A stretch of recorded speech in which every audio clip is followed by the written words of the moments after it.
ஐந்தாவது மொழியாக சமஸ்கிருதம். தொன்மையான மொழிதான், மாறுபட்ட கருத்து இல்லை. வேதங்கள் உண்டு அதில், இலக்கியங்கள் உண்டு அதில். ஆனால் அந்த மொழி மக்கள் மொழியாக இல்லை. மக்கள் மொழி என்பது எது? நீங்களும் அவரும் பேசிக்கொள்வது, உங்கள் வீட்டுக்குள்ளே இருக்கிற குழந்தைகள் பேசிக்கொள்வது, தெருவிலே போகிற போது ஒரு வியாபாரியிடம் பரிமாறிக்கொள்கின்ற மொழிதான் மக்கள் மொழி என்பது.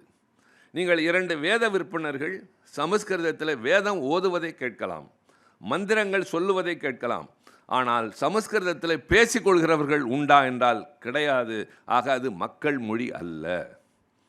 2வதாக, அது இன்றைய சூழலில் ஒரு 25,000 30,000 பேர் தான் பேசிக்கொண்டிருக்கிற ஒரு மொழியாக இருக்கிறது.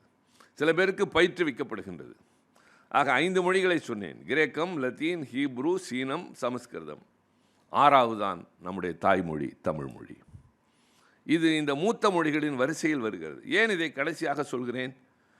6 மொழிகளை மூத்த மொழிகள் என்று சொன்னபோது 5 மொழிகளில் 3 இல்லாமல் போனது.